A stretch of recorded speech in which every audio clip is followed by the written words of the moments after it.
आंखों में चमकीले सपने और दर्शन की अभिलाषा, हर दिन एक नई यात्रा, हर दिन पूरे होते अरमा। सफर का सामा, भोजन की सुविधा, ठहरने की व्यवस्था, दर्शन करते शीश नवाते श्रद्धालु, और ये सब कुछ निःशुल्क, आदर से, सम्मान से। मुख्यमंत्री तीर्थ योजना के अंतर्गत 40,000 वृद्ध श्रद्धालुओं ने निःशुल्क यात्रा की। आस्था का ये सफर प्रतिदिन जारी है। शानदार 4 साल भाग्यवंत मान देना।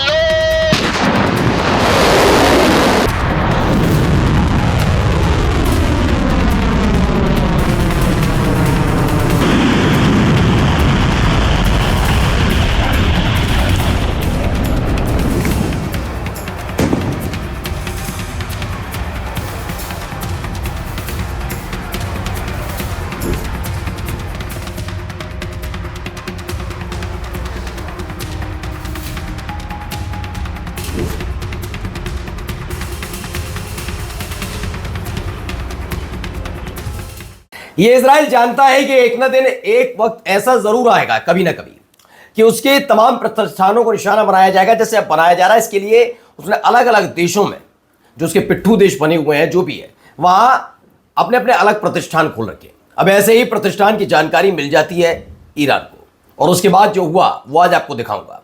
ये इजराइल से निकली खबर नहीं है, लेकिन इजराइल के लिए एक तगड़ा झटका है। कहां ये अटैक हुआ, क्या हुआ, वो दिखाता हूं। हाइफा से निकली हुई तस्वीरें भी हैं। हाइफा को सबसे ज्यादा नुकसान इस समय ईरान पहुंचा रहा है। अलग अलग तस्वीरें निकलकर सामने आई। नेटो, जिन्होंने सारे देशों ने मिलकर कह दिया कि हम अमेरिका की सनक में उनके साथ नहीं है, अब उसी नेटो के लिए क्या कह रहे हैं डोनाल्ड ट्रंप, वो भी सुनवाऊंगा, दिखाऊंगा कि कैसे उन्हें डरपोक कायर कह के ललकार रहे हैं डोनाल्ड ट्रंप। क्यों? क्योंकि उनकी सनक में ये देश साथ नहीं दे रहे। एक और देश ने मोर्चा खोला, क्लियर कर दिया कि किसी भी कीमत पर वो साथ नहीं है अमेरिका के। तो वहीं आपको यह भी दिखाऊंगा कि आपको हमने बताया था कि लेबनान के अंदर आरटी यानी कि रूस का जो चैनल है, उसके पत्रकार के ऊपर हमला हुआ। अब रूस ने उस पर तगड़ा कदम उठाया। ऐसा क्या किया? नमस्कार, मैं हूं प्रज्वल गौतम और आप देख रहे हैं the live TV. The live TV, सच सबसे आगे। सबसे पहले ये खबर निकलकर सामने आई। देखिए, खबर है ये वीडियो। पहले वीडियो देखते चलिए। बड़ा हमला हुआ है, ये हमले की वीडियोस हैं। इसमें आपको कुछ लोग नजर आ रहे होंगे, तोड़फोड़ हो रही है, हमला हुआ है ये। और इस हमले में कुछ चीज डालते हुए नजर आ रहे हैं। दावा ये है कि भाई चेक गणराज्य जो है, वहां पर इजरायली हथियार फैक्ट्री में आग, कई इमारतें जलकर खाक। चेक गणराज्य में इजराइल की बड़ी हथियार कंपनी एल्बर्ट सिस्टम से जुड़ी एक फैक्ट्री में आग लग गई, जिससे कई इमारतें तबाह हो गई। द अर्थक्वेक फैक्शन नाम के ग्रुप ने टेलीग्राम पर इसकी जिम्मेदारी ली। उसने लिखा कि यह जगह यूरोप में इजराइल की सबसे बड़ी हथियार कंपनी के काम का अहम हिस्सा है और अब इसे आग के हवाले कर दिया गया है। ग्रुप ने यह भी कहा कि हम दुश्मन के पीछे चारों ओर बुराई की बदबू है और हम उनके मारने के साधनों को खत्म करने के लिए ज़रूरी कदम उठाएंगे। फिलहाल इस मामले की जाँच चल रही है। ये देखिए आग की कुछ तस्वीरें भी, कैसे आग लगी Israeli weapon factory torch in the चेक रिपब्लिक। वहाँ पर एक बड़ा तगड़ा झटका इसे माना जा रहा है इजराइल के लिए। और कुछ और तस्वीरें भी निकल कर आई, अलग हैं। ये Israeli fire rescue services say crew have been working since last night to contain a fire that broke out after a missile struck a container storage facilities in Shemen beach area of Haifa. Haifa में ऐसे तकरीबन 15 container फूंक दिए गए। अब एक video देखिए जरा। अचानक सायरन बजने लगता है।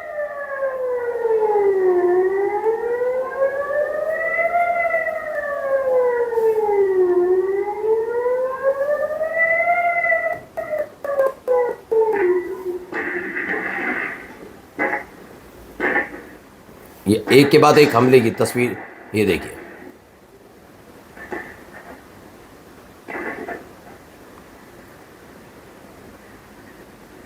तो ईरान का सबमिशन गिरा है, 15 सेकंड का इम्पैक्ट है।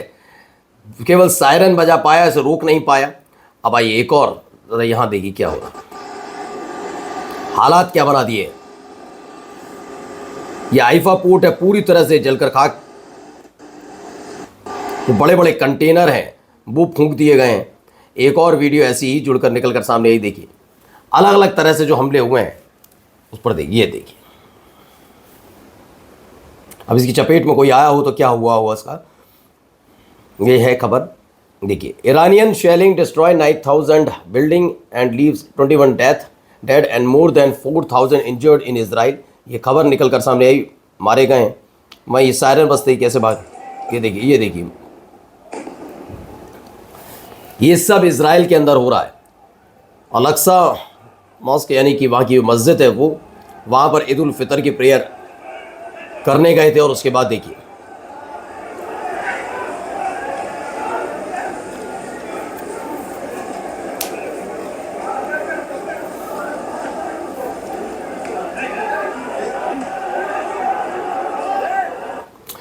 तो अलक्सा मस्जिद में जब ये नमाज अता करने गए उसके बाद वहाँ हालात बिगड़ते नजर आए हैं। एक खबर ये भी,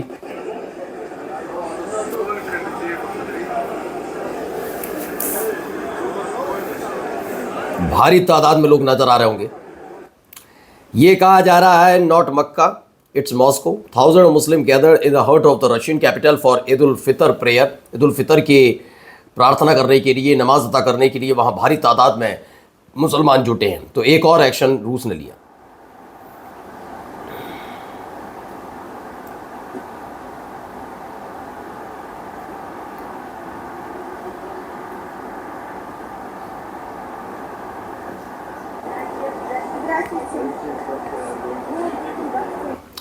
तो आपको पता होगा कि लेबनान में जिस तरीके से आरटी के एक जर्नलिस्ट पर हमला हुआ था, उसे टारगेट किया गया था, उसके बाद अब इजराइल के दूत जो है, राजदूत, उन्हें तलब कर लिया गया है। रशिया के अंदर उनका दूतावास है, वहाँ से उन्हें तलब किया गया है कि आइए जवाब तलब। यानी हर तरफ से घिरते नजर आ रहे हैं अपनी हरकतों से। वही जर्मनी ने इजराइल से पूरी तरह से अपना सपोर्ट खींच लिया। इंटरनेशनल कोर्ट ऑफ जस्टिस वाला मामला आपको पता ही होगा, जब ये आईसीजे में चल रहा था तो साउथ अफ्रीका ने इसकी पैरवी की थी, जबकि ये तमाम देश जो खास तौर पर नेटो देश माने जाते हैं वो इजराइल के समर्थन में अमेरिका की वजह से थे।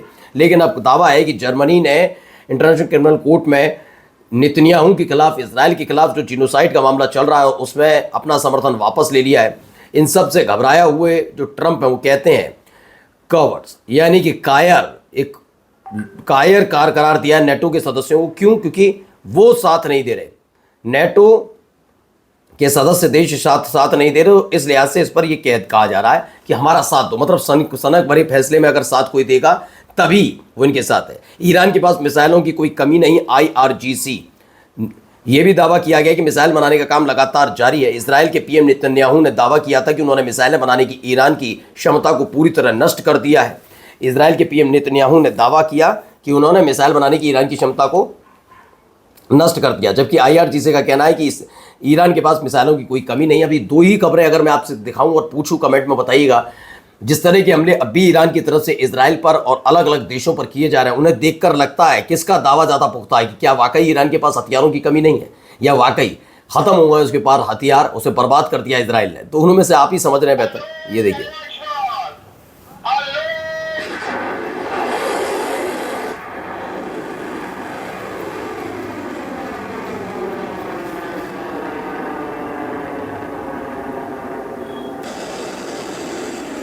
तो ईरान का 67वां हमला है। मिसाइलों की बरसात, कुवैत से इराक तक अमेरिकी ठिकाने हिले हैं। रडार, ड्रोन और बेस निशाने पर इजराइल के एयर डिफेंस सिस्टम और सैटेलाइट सेंटर भी बने टारगेट। ईरान ने बोला था करारा जवाब मिलेगा और वैसा होता हुआ भी नजर आ रहा है। अलग अलग जगह इसी तरीके के हमले और हमलों के बीच थर्राया हुआ है। अभी कहाँ का, कुवैत से लेकर इराक तक यहीं से एक हमले हुए हैं, ऐसा दावा किया जा रहा है। अगली खबर देखिए यहाँ पर क्या कह रही है जरा। I will not vote for a war supplemental. No, I am a no. I've already told leadership I am a no on any war supplementals. I am so tired of spending money elsewhere. I am tired of the industrial war complex getting all of our hard-earned tax dollars. I have folks in Colorado who can't afford to live. We need America first policies right now. तो बोबर्ट कह रही हैं she will vote no on $200 billion in funding for the Iran war. दरअसल मैंने बताया ना कि अगर आप किसी जगह पैसा इन्वेस्ट करने जा रहे हैं युद्ध के लिए, तो अमेरिका में एक प्रथा होती है, पूरी कार्यप्रणाली है कि आपको संसद से उसे पास कराना होता है। अब वहाँ पर ये कह रही है कि हम अपने टैक्स पेयर का पैसा ईरान के साथ युद्ध लड़ने के लिए खर्च नहीं करने जा रहे हैं। और जाते जाते खबर, Sri Lanka communist government refuse to allow 2 US military aircraft to land at a civilian airport earlier this month। इससे पहले भी आपको पता होगा एक ईरान के शिप पर जिस पर जो केवल युद्ध अभ्यास के लिए आया था उस पर हमला किया था। उस पर जब हमला हुआ था तो उसके डूबते हुए नाविकों को बचाने का काम भी श्रीलंका ने किया था, जिस पर नाराज हुआ था अमेरिका, और अब श्रीलंका ने हाथ खड़े कर दिए हैं कि वो अपने सिविलियन एयरपोर्ट पर किसी भी कीमत पर अमेरिका के मिलिट्री एयरक्राफ्ट उतरने नहीं देंगे। नमस्कार।